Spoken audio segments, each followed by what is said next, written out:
setuju bila pemberian hukuman dapat mendisiplinkan siswa? Tidak.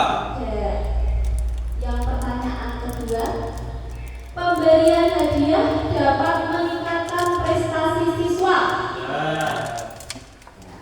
Apakah Bapak Ibu setuju bila guru harus mampu memberikan solusi saat siswa bermasalah? Ada yang setuju, tidak apa-apa. Pertanyaan selanjutnya, apakah Bapak atau Ibu setuju bila guru berperan sebagai teman untuk siswa? Kira-kira setuju atau tidak? Oh, sebagai manajer, mungkin dari Pak Danang tadi sebagai manajer. Pasti Bapak Ibu guru bertanya-tanya tentang budaya positif itu apa? Apa itu budaya positif? Budaya positif adalah perwujudan dari nilai-nilai atau keyakinan universal yang diterapkan di sekolah. Itu adalah pengertian dari budaya positif. Perwujudan dari nilai-nilai atau keyakinan universal yang diterapkan di sekolah. Konsep inti dari budaya positif yang pertama, disiplin positif. Yang kedua, motivasi perilaku manusia.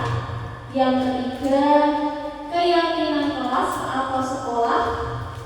Yang keempat, kebutuhan dasar manusia.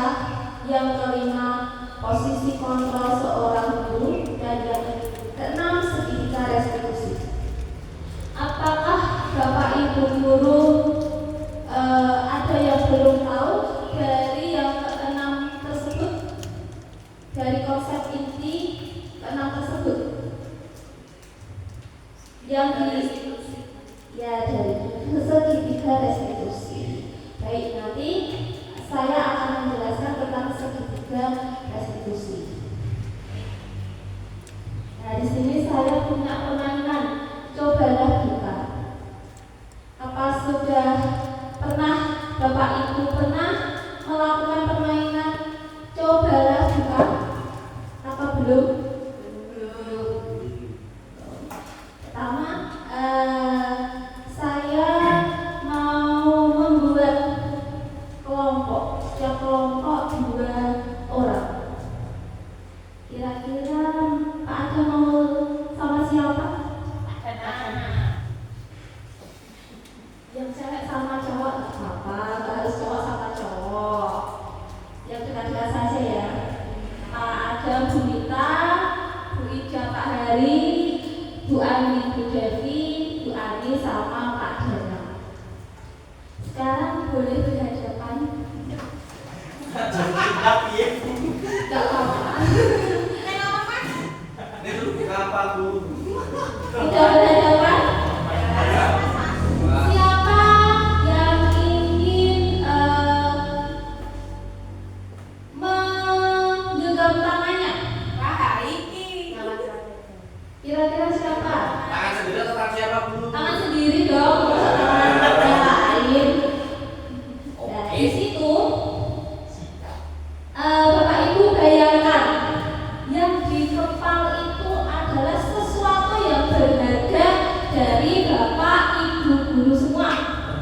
Boleh yang berharga, boleh emas, boleh sertifikat, atau boleh rumah, atau boleh barang berharga lainnya. Dan yang satunya yaitu meraihnya agar apa yang digenggam erat tadi bisa dibuka. Boleh meraih dengan cara apapun. Paham? Kita coba sekarang. Dari Bu Nita dulu. Sampel saja. Yang mau menggenggam siapa? Saya. Oke. Ada yang meraih saya. Oke. Mana dirayu Pak? Dirayu apa yang berharga dari berita itu? Ambil itu, ambil. Silakan Pak. merayu. Merayu. Iya dong.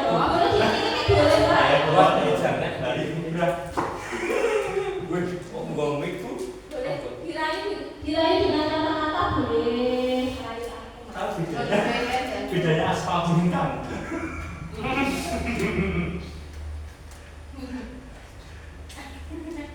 Bolehkah aku meminta yang ada di genggaman tanganmu? Kurang sosial. Boleh.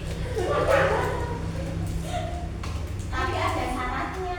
Syaratnya apa? Syaratnya Wah, ini gitu loh. Bora, kamu harus buat puisi yang romantis.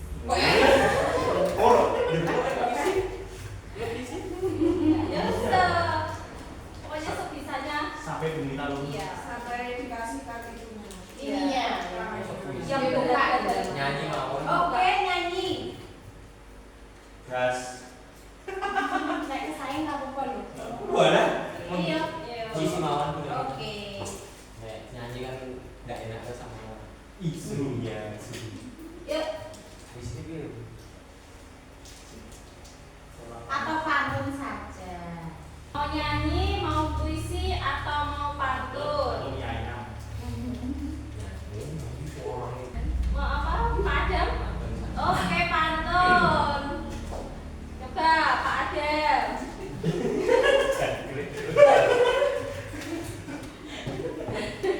Jalan-jalan membeli kelinci. Cakep. Ngokon kita. Jadi seperti kamu. Beli kelincinya di abang-abang. Cakep.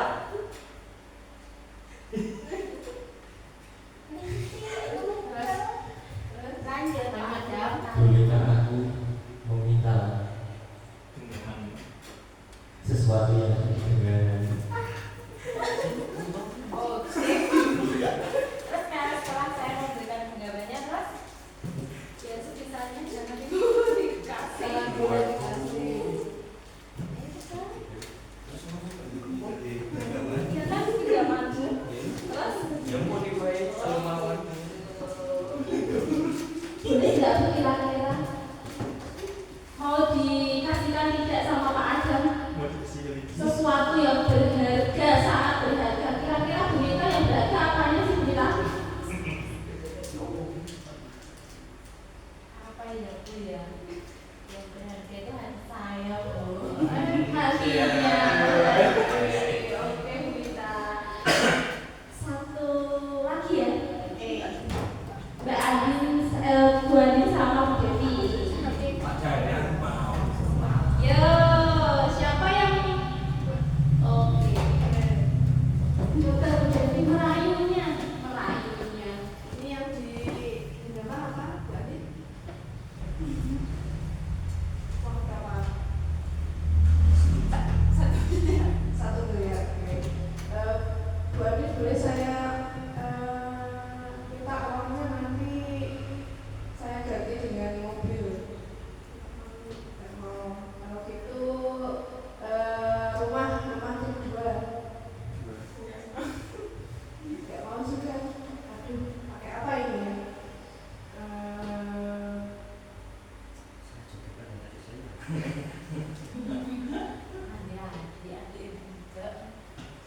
Atau saya ganti dengan apa ya? Uang lebih banyak, 2 miliar. Boleh tidak Bu Adin? Boleh. Satu. Tadi 1 miliar dari 2 miliar. Ya. Contohnya seperti itu Bu. Terima kasih. Tepuk tangan dong buat Bapak Ibu semuanya.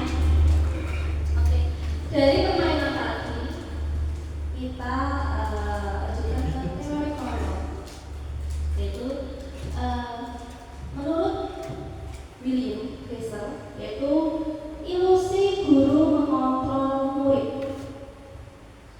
Yang kedua, ilusi bahwa semua penguatan positif, efektif, dan bermanfaat.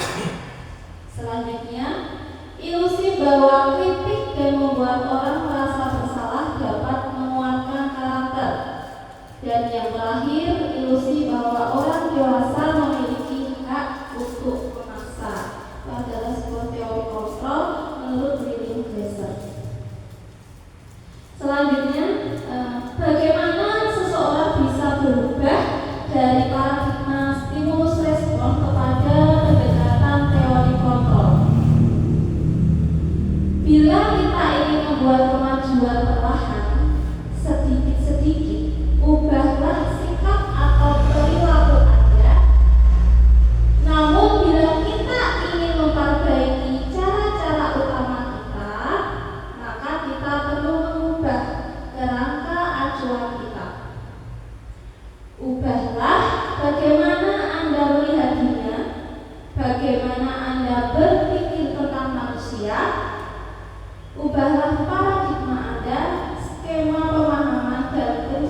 setiap orang memiliki gambaran yang berbeda.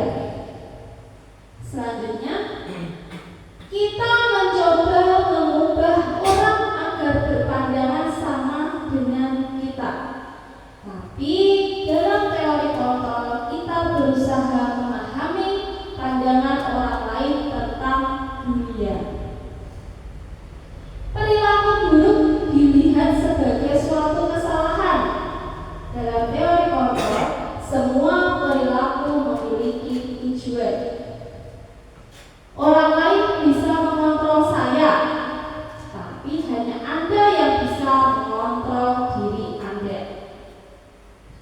Saya bisa mengontrol orang lain, tapi dalam teori kontrol Anda tidak bisa mengontrol orang lain. Dan terakhir, pemaksaan ada pada saat tujuan gagal, tapi dalam teori kontrol, kolaborasi dan konsensus menciptakan pilihan-pilihan baru. Itu adalah stimulus respon dari teori kontrol.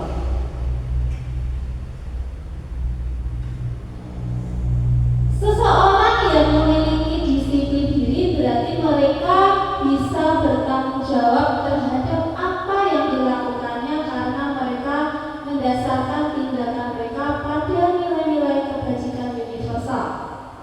Dalam hal ini, Ki Hajar menyatakan pertanggungjawaban itulah selalu menjadi sisi hanya hak atau kewajiban dari seorang yang pegang kekuasaan atau pimpinan dalam umumnya. Adapun artinya tidak lain ialah orang tadi harus mempertanggungjawabkan dirinya serta tertibnya laku diri dari segala hak dan kewajibannya. Ki Hajar Dewantara, Pemikiran Konsepsi Keteladanan Sikap Merdeka dan Cetakan Kelima. Itu dari Ki Hajar Dewantara. Nilai-nilai kebajikan adalah sifat-sifat positif manusia yang merupakan tujuan mulia yang ingin dicapai setiap individu. Seperti yang telah dikemukakan oleh William Glasser tadi pada teori kontrol, menyatakan bahwa setiap perbuatan memiliki suatu tujuan. Gosen juga mengemukakan bahwa dengan mengaitkan nilai-nilai kebajikan yang diyakini seseorang, maka motivasi implisiknya akan terbangun sehingga menggerakkan motivasi dari dalam untuk dapat mencapai tujuan mulia yang diinginkan. Di sini ada 3 motivasi perilaku manusia. Yang pertama, untuk menghindari ketidaknyamanan atau hukuman.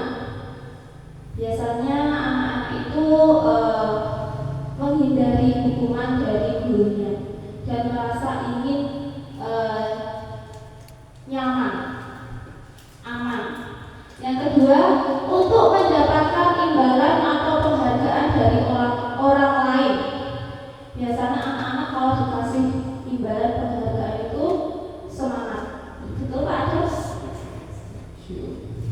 Yang ketiga, untuk menjadi orang yang mereka inginkan dan menghargai diri sendiri dengan nilai-nilai yang mereka percaya. Itu adalah 3 motivasi perilaku manusia. Di sini saya ada sebuah cerita, pertanyaan reflektif. Coba dibacakan Pak Adam.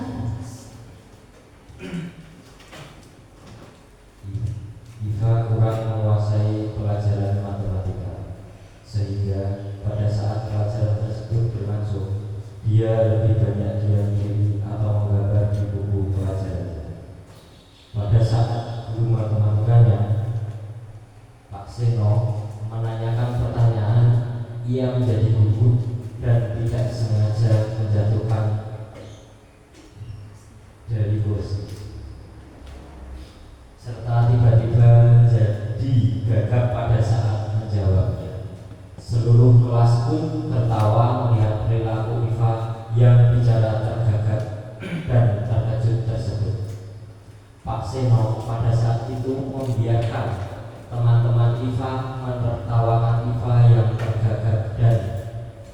malu luar biasa dan malah minta Iva untuk maju ke depan dan berdiri di depan kelas sambil menunjuk hidungnya karena tidak bisa menjawab pertanyaan Pak Seno. Kelas makin gaduh dan anak-anak pun tertawa melihat Iva di depan kelas memegang ujung hidungnya. Terima kasih Pak Adam. Tepuk tangan dong buat Pak Adam. Ada dua pertanyaan. Apakah Anda setuju dengan tindakan Pak Seno terhadap Iva? Kira-kira setuju tidak? Tidak. Tidak. Mengapa tidak setuju? Karena mempermalukan Iva. Karena mempermalukan Iva. Betul sekali Pak Adam. Yang kedua, menurut Anda tindakan Pak Seno terhadap Iva adalah sebuah hukuman atau konsekuensi ya? Ya, betul sekali, hukuman. Mengapa?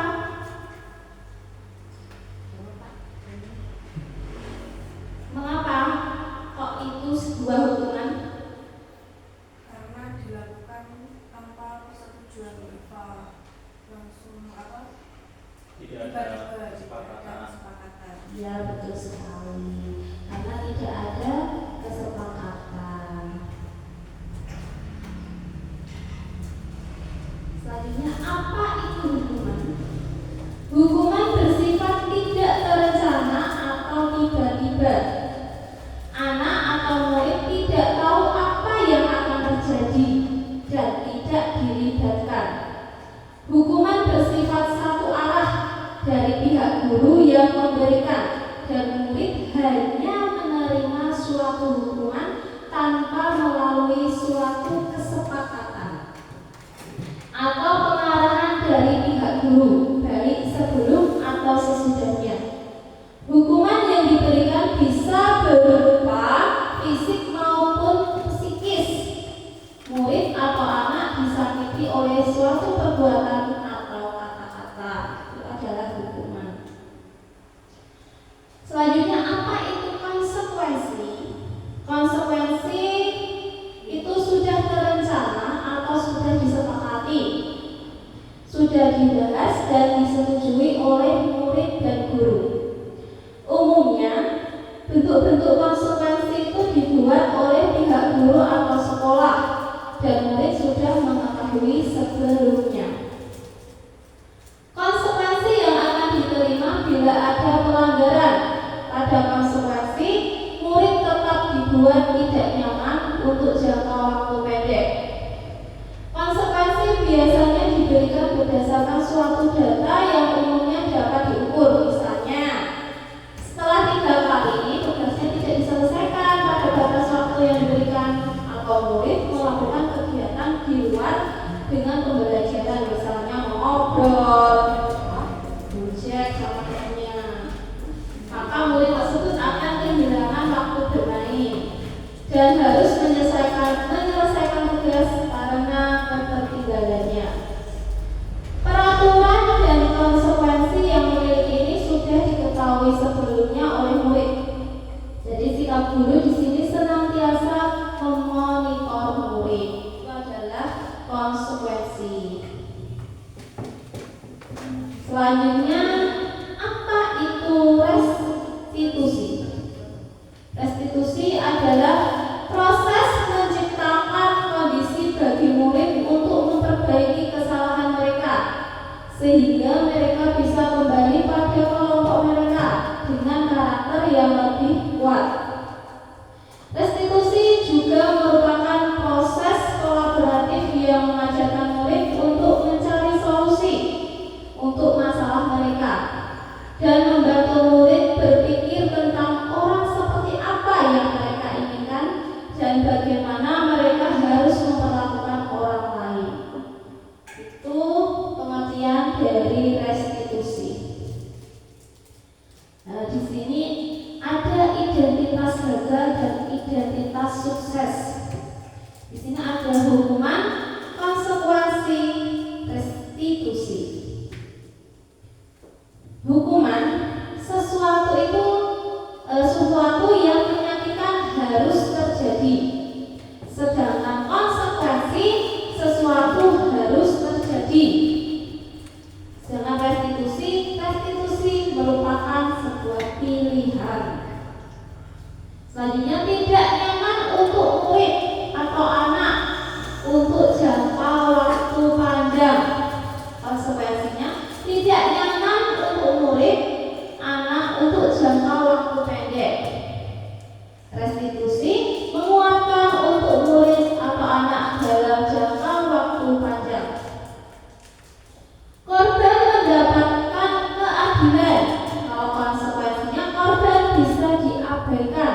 guru. Sedangkan restitusinya, murid belajar bertanggung jawab untuk perilakunya. Berlaku hanya pada sebuah institusi, tidak berlanjut pada kehidupan nyata. Konsekuensinya, membantu penerapan mengikuti peraturan dalam masyarakat. Restitusinya fokus pada pemecahan masalah dalam jangka waktu panjang. Hukuman selanjutnya peraturannya adalah kamu harus. Kalau konsekuensinya, apa peraturannya? Mampukah kamu melakukannya? Terima kasih. Jangan restitusi apa yang kamu yakini, apa yang bisa kamu lakukan untuk memperbaiki masalah ini. Hukuman, murid atau anak membenci peraturan. Kalau itu pasti akan membenci anak tersebut. Jangan konsekuensi, murid akan menghormati peraturan tersebut. Sedangkan restitusi, murid menghormati dirinya dan orang lain. Jadi hukuman, konsekuensi, dan restitusi pasti berbeda. Di sini saya punya pertanyaan. Kira-kira itu isinya hukuman atau konsekuensi ya? Mencatat 100 kali di dalam buku kalimat, saya tidak akan terlambat lagi karena terlambat ke sekolah. Itu termasuk hukuman atau konsekuensi? Hukuman. Selanjutnya, lari mengelilingi lapangan basket 2 kali karena terlambat hadir di sekolah. Kira-kira hukuman atau konsekuensi? Hukuman. Selanjutnya, murid diminta untuk push up 15 kali karena tidak menggunakan masker ke sekolah. Itu hukuman atau konsekuensi? Hukuman atau konsekuensi? Hubungannya sama masker. Menggantikan kertas tugas teman yang telah dicoret-coret. Konsekuensi. Konsekuensi. Membersihkan tumpahan air di meja tulis karena tersenggol pada saat belajar. Konsekuensi. Konsekuensi. Murid disuruh untuk mengenakan sepatu seharian di sekolah karena tidak mengenakan sepatu hitam.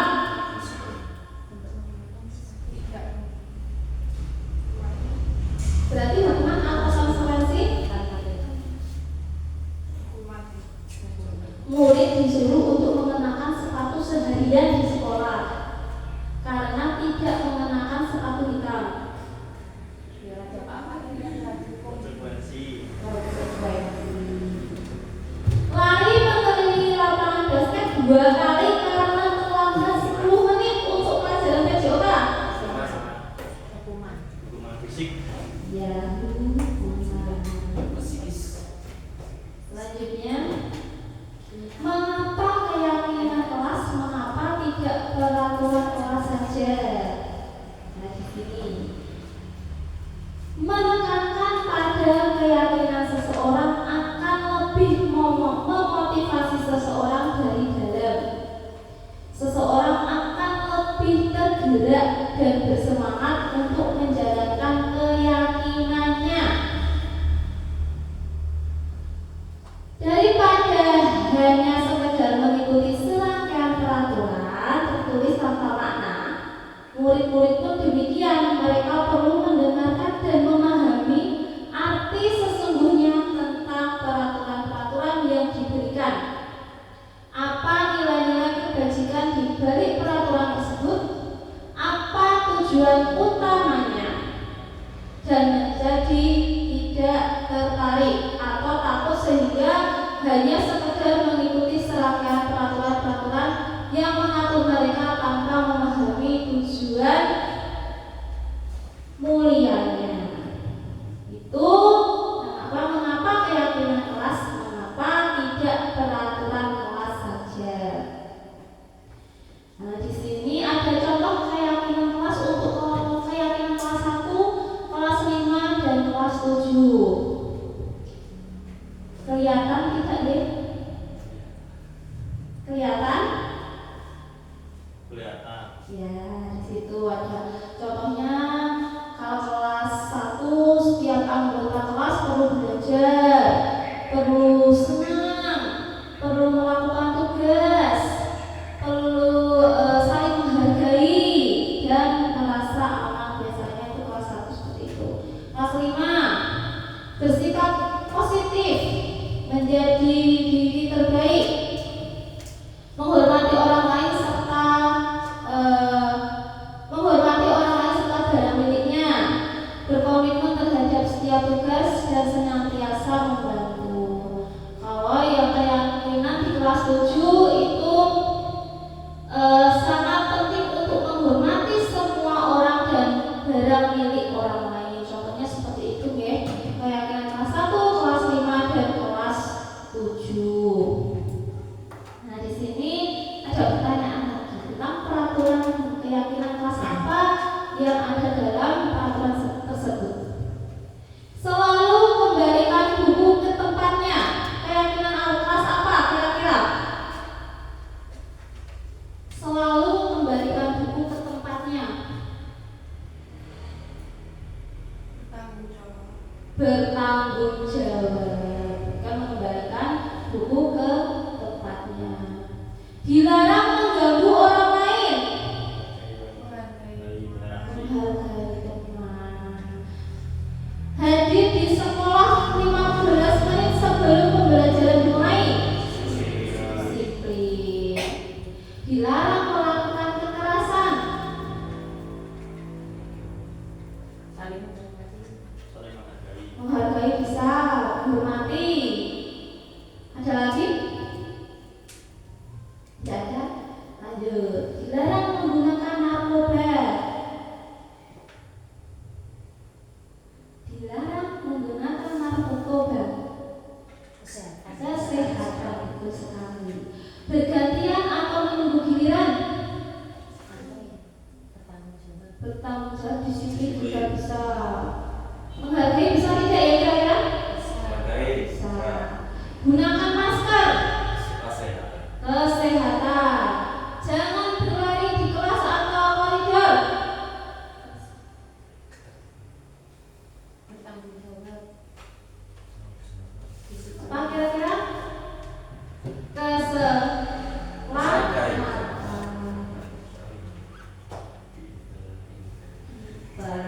Cakep semua.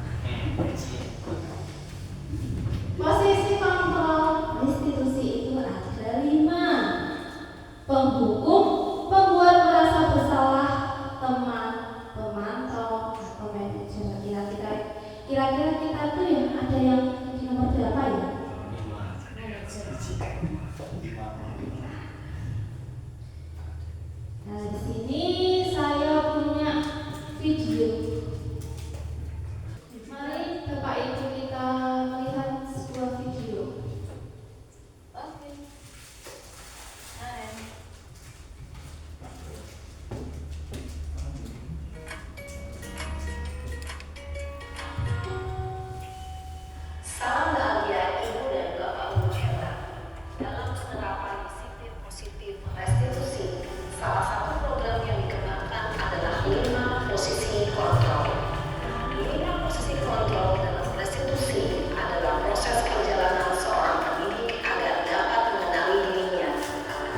Yang ketiga, menanyakan keyakinan.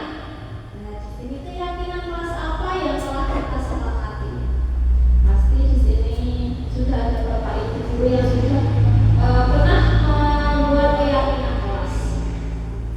Kamu ingin menjadi orang yang seperti apa? Jadi setiap orang itu punya keinginan atau ingin menjadi orang yang seperti apa. Pasti ingin menjadi seorang yang lebih baik. Nah, sebelum itu saya perlihatkan dulu video. Iya, kita di sini melihat film terus saja. Judulnya apa Bu? Judulnya tentang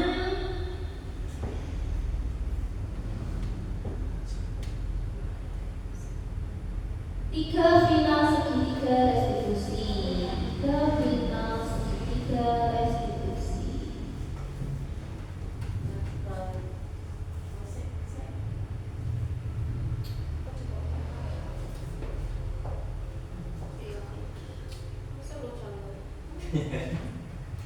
Daripada dengan tuh Biasanya buat tekan salah tiga.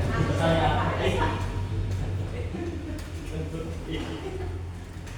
Buat tekan orang. Salam dan bahagia, Ibu dan Bapak guru hebat. Pada video kali ini kita akan membahas tentang salah satu program disiplin positif yang diterapkan di lingkungan sekolah yang dikenal dengan nama restitusi.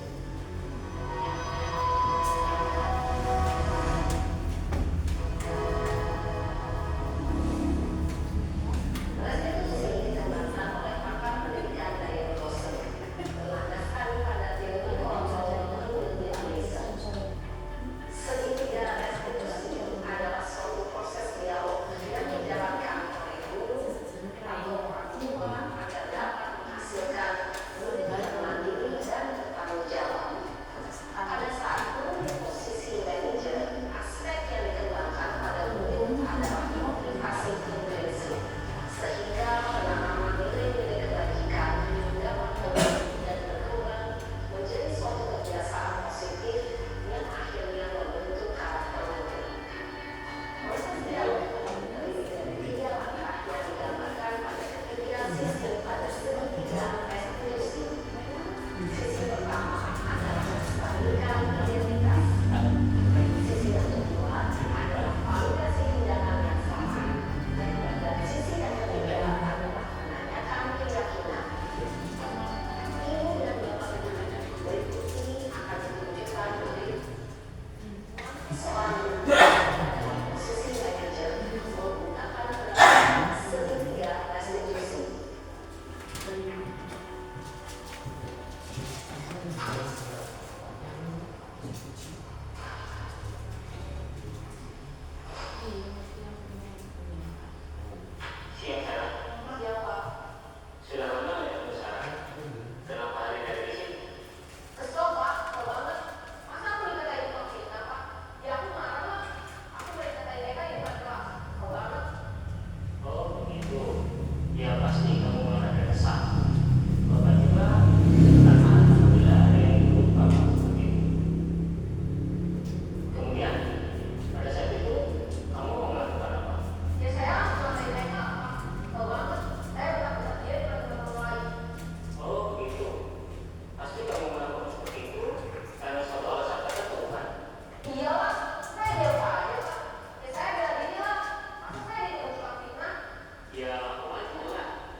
Ibu dan Bapak Guru hebat.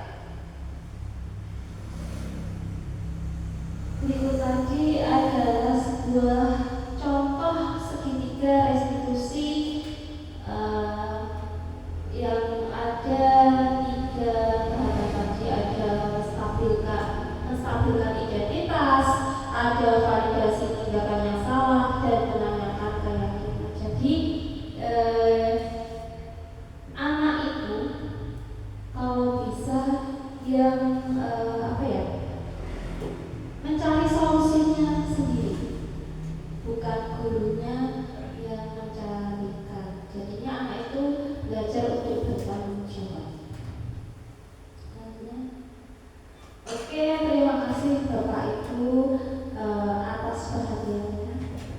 Apa ada yang ditanyakan atau mungkin ditambahkan atau memberikan saran dari apa yang saya paparkan pada siang hari ini? Siapa yang ingin memberikan pertanyaan, tanggapan atau saran? Saya Oke, Bu Mita.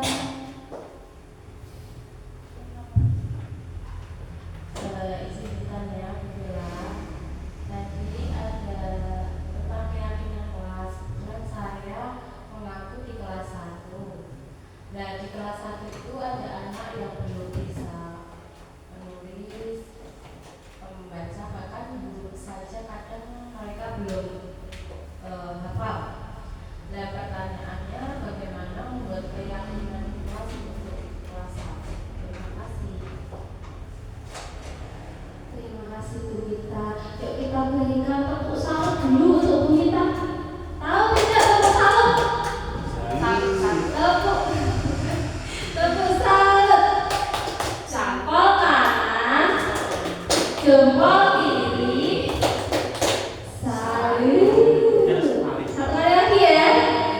Tepuk salut. Jempol kanan, jempol kiri. Oke, begitu. Saya akan memberikan jawaban ini, Bu Mita.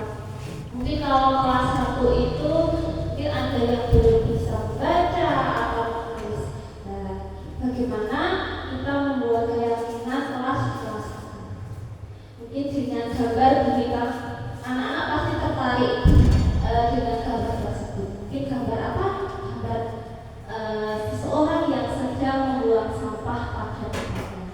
Nah, habis itu kita print, kita tempelkan. Itu bisa menjadi sebuah keyakinan kelas.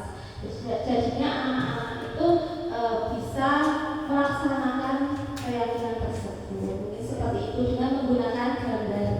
Seperti itu, Bu Mita. Ya, bisa diterima. Terima kasih, Bu Mita. Apa ada pertanyaan selanjutnya? Oke, Bu Andi silakan. Terima kasih.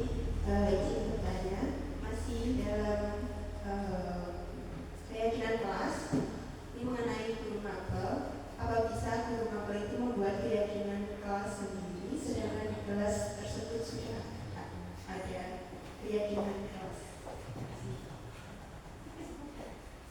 Terima kasih, Bu Andi. Yuk kita tepuk salut dulu sama Bu Andi.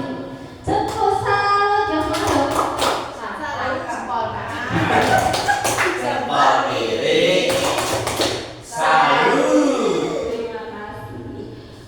Boleh saja Bu Andi, walaupun di kelas itu guru kelas sudah membuat keyakinan kelas, guru mapel pun juga bisa. Contohnya keyakinan kelas, guru PJOK atau guru bahasa Inggris itu boleh saja membuat keyakinan kelas tersebut. Mungkin ada lagi yang ingin bertanya atau menambahkan? Ada yang mau menambahkan? Cukup, Bu. Oh, cukup, terima kasih. Mungkin itu saja pemaparan pada siang hari ini. Semoga apa yang saya paparkan hari ini bermanfaat bagi semuanya. Tapi sebelum itu kita refleksi dulu. Peristiwa kelas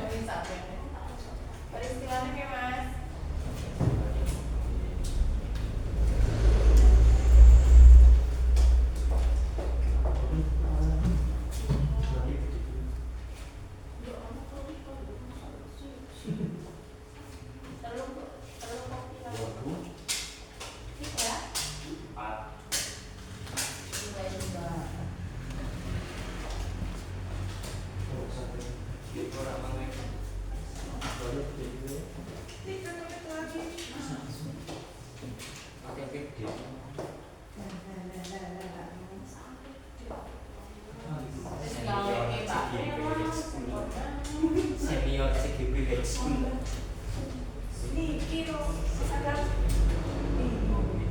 Angkatan berjenjang. Ini pakai buku kepala.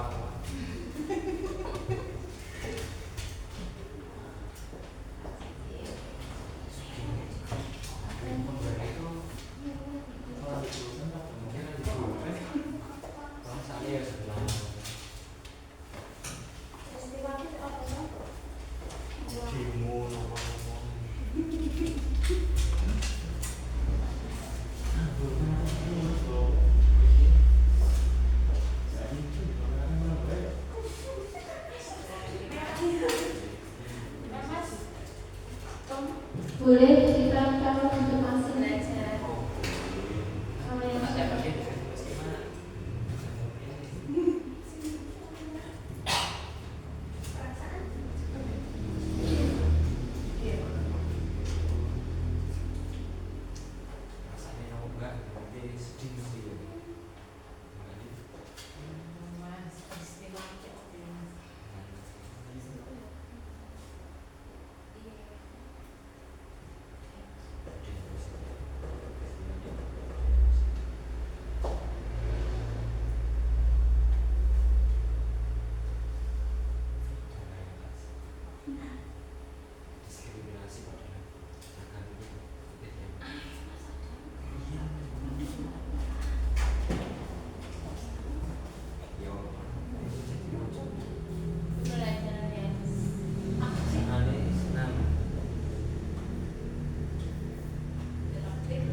kalau yang sudah belum?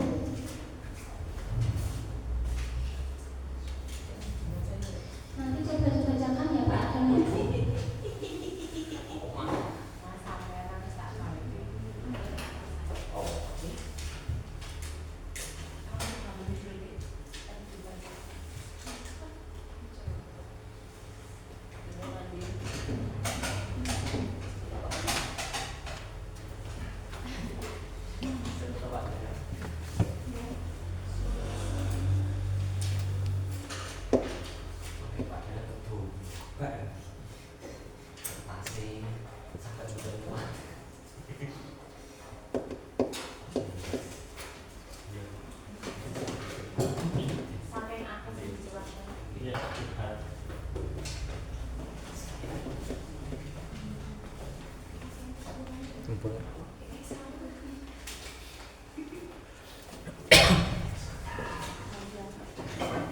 Jangan sampai kembali.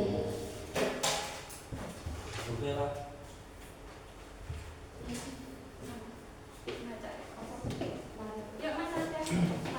Pak Adam coba.